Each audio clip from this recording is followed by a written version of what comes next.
Olá pessoal, olá a todos, sejam bem-vindos à nossa aula. Eu sou o professor Diogo e na aula de hoje nós vamos continuar classificando as soluções.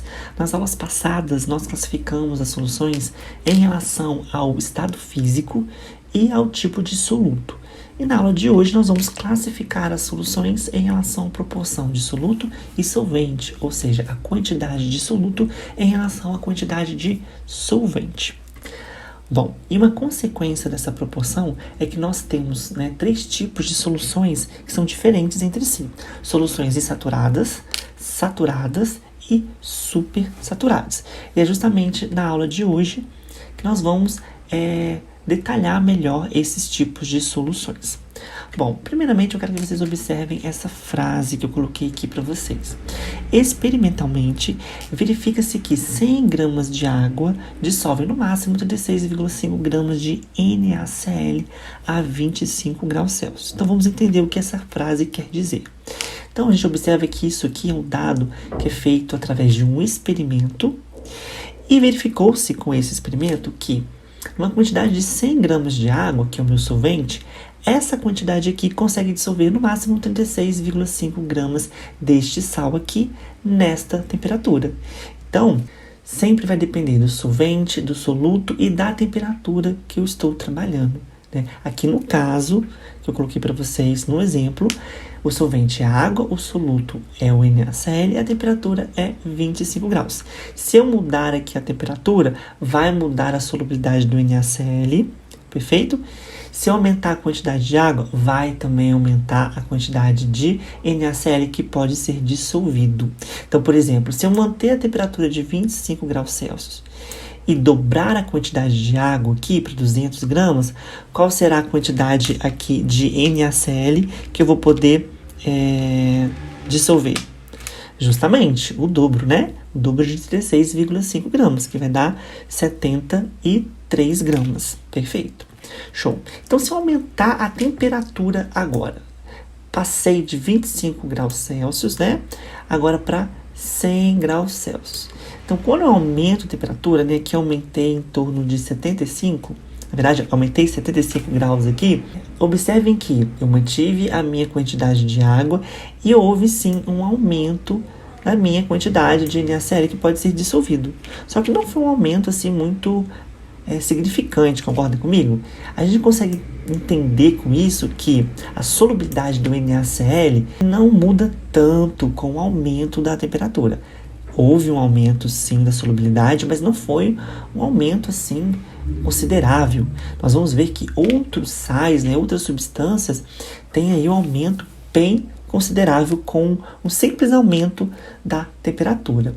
Então isso aqui é importante, não precisem se preocupar em decorar esses valores, porque os exercícios, eles são obrigados a fornecerem para vocês esses dados, sejam por meio de gráficos ou de forma escrita, como eu coloquei aqui para vocês. O que é importante é vocês saberem interpretar essas informações, perfeito?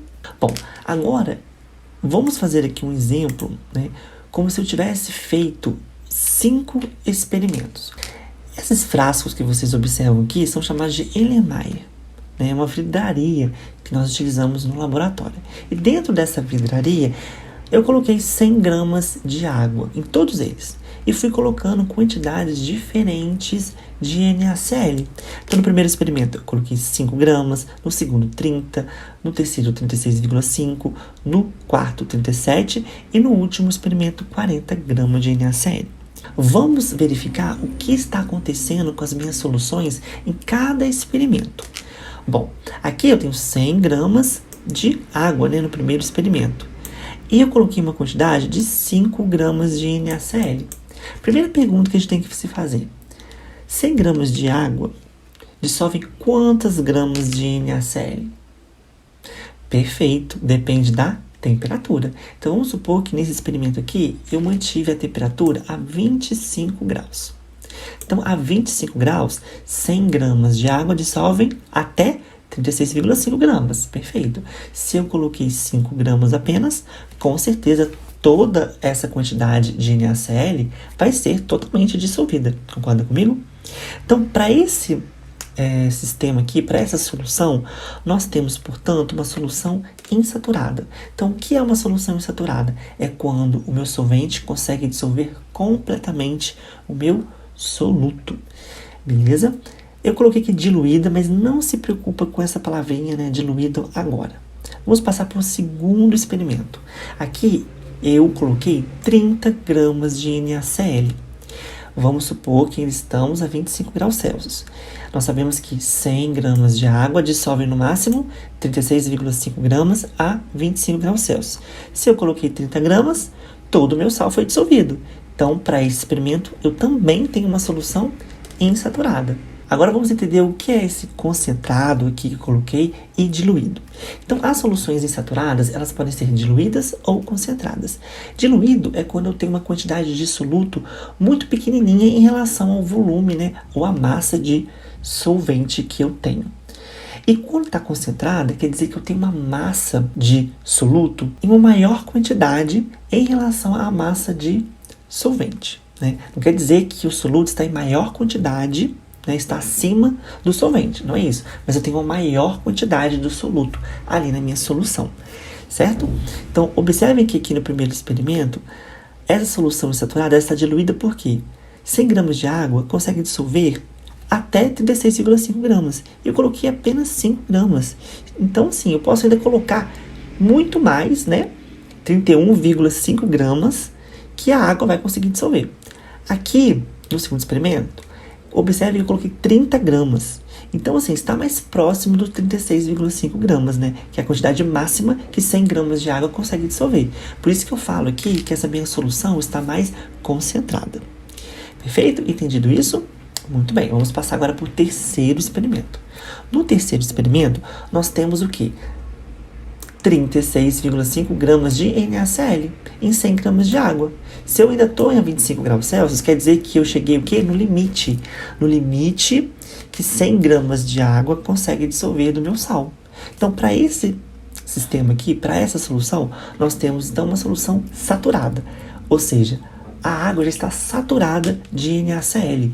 Nenhuma graminha a mais, a água vai conseguir o quê? Dissolver. Perfeito? Isso, então, é uma solução saturada. Vamos agora olhar o quarto experimento. O quarto experimento, eu coloquei o quê? 37 gramas de NaCl. E nós sabemos que a 25 graus, 100 gramas de água só dissolvem 36,5 gramas. Então, 37 gramas está mais. Essa minha água, portanto, vai sim dissolver 36,5 gramas, mas o excedente não vai ser dissolvido. Ele vai o quê? Ele vai para o fundo do meu frasco, né, da minha vidraria. E nós chamamos esse excedente de corpo de fundo. É a quantidade que excedeu aquele limite. Ou seja, no caso aqui, 0,5 gramas. Para esse sistema, eu tenho o quê?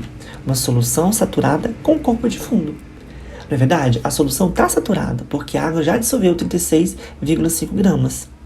Mas eu tenho o quê? Um excedente. E esse excedente é chamado de corpo de fundo. Entendido? Muito bem. Vamos olhar agora o último experimento. No último experimento, vamos fazer uma coisa diferente. Vamos colocar 40 gramas de NaCl em 100 gramas de água, a 25 graus Celsius. O que vai acontecer aqui? Eu vou ter um excedente também, né? Um corpo de fundo. Muito bem. Esse corpo de fundo, então, é aquela quantidade que não foi dissolvida. Se eu coloquei 40 gramas e 36,5 gramas são dissolvidas, eu vou ter, então, o quê? 3,5 gramas que não vão ser dissolvidos. Concordam? Bem, mas vamos supor agora que eu aqueci essa minha solução para 100 graus Celsius. Então, agora eu estou trabalhando com 100 graus Celsius. E nós sabemos que 100 gramas de água a 100 graus Celsius consegue dissolver 40 gramas de NaCl. Então, aqui eu teria uma solução saturada. Concordam? Uma solução saturada porque 100 gramas de água consegue sim dissolver 40 gramas de NaCl a 100 graus Celsius. Agora, vamos supor que eu vou resfriar esse meu frasco aqui para 25 graus. Então, voltei para 25 graus. Nós sabemos que em 25 graus, 100 gramas de água dissolve apenas 36,5 gramas. Só que eu coloquei 40 gramas. Para esse sistema, né, para essa solução específica, eu tenho o que nós chamamos de uma solução super saturada. E é uma solução extremamente instável, porque qualquer perturbação que eu faça aqui, eu vou ter o quê? Muito bem, o corpo de fundo. Eu vou ter aquela quantidade excedendo, ela vai sair da minha solução e vai para o fundo do meu frasquinho. Mas aí você pode estar se perguntando, por que quando eu não passei de 100 graus Celsius para 25 graus Celsius, por que aquele excedente não foi diretamente para o fundo? É porque quando eu aqueço a água, né, pensem aqui, as moléculas de água, elas começam a aumentar a cinética, a energia de movimentação, começam a abrir espaço entre elas. Com esse espaço que surgiu, mais quantidade de NaCl consegue se alojar ali. Por isso que quando eu passo de 100 graus Celsius para 25 graus Celsius, aquela solução está super saturada. Ela tem uma quantidade dissolvida a mais do que poderia estar. Por isso que qualquer perturbação que eu faça, eu vou tirar aquele excedente da solução e vai virar corpo de fundo. Entenderam isso? Muito bem. Então vamos continuar aqui. Estou agora a 25 graus Celsius. Eu tenho o quê? 100 gramas de água, uma solução de 40 gramas de NaCl. Está em solução isso. Uma solução supersaturada que a gente acabou de falar. Então, o que eu posso fazer com essa vidraria aqui para tirar o excedente que está diluído, né, que está dissolvido na minha solução? Qualquer perturbação, ou seja, agitar esse frasco, adicionar uma quantidade de sal ou tirar solvente, eu vou perturbar esse meu sistema aqui. Então, o excedente vai pro fundo. Então, eu vou ter o quê? 36,5 gramas de NaCl dissolvidos e corpo de fundo, o que não foi dissolvido, né? Na verdade, estava dissolvido, mas saiu da minha solução. Então, eu quero que vocês percebam aqui que qualquer solução supersaturada, quando eu perturbo essa solução supersaturada, ela vai virar uma solução saturada com corpo de fundo, sempre. Qualquer solução supersaturada, se eu perturbar, haverá, então, a formação de uma solução saturada com corpo de fundo, porque aquela quantidade que estava dissolvido não era para estar dissolvido. Então, quando eu perturbo, eu tiro o excedente e esse excedente vira corpo de fundo. Certo, pessoal? Então, na aula de hoje, nós classificamos as soluções em relação à sua saturação, né? Elas podem estar insaturadas quando eu tenho uma quantidade de soluto inferior àquela quantidade máxima que pode ser dissolvido, saturada quando eu atinjo o limite, né, que pode ser dissolvido naquela temperatura e naquela quantidade de solvente, e supersaturada quando eu tenho uma quantidade além do que pode ser dissolvido. E só foi possível dissolver essa quantidade além porque eu aqueci e depois resfriei. E lembrando que soluções supersaturadas são super instáveis. Qualquer perturbação, eu deixo de ter uma solução supersaturada e passo a ter uma solução saturada com corpo de fundo. Então, pessoal, até a próxima aula. Espero vocês lá.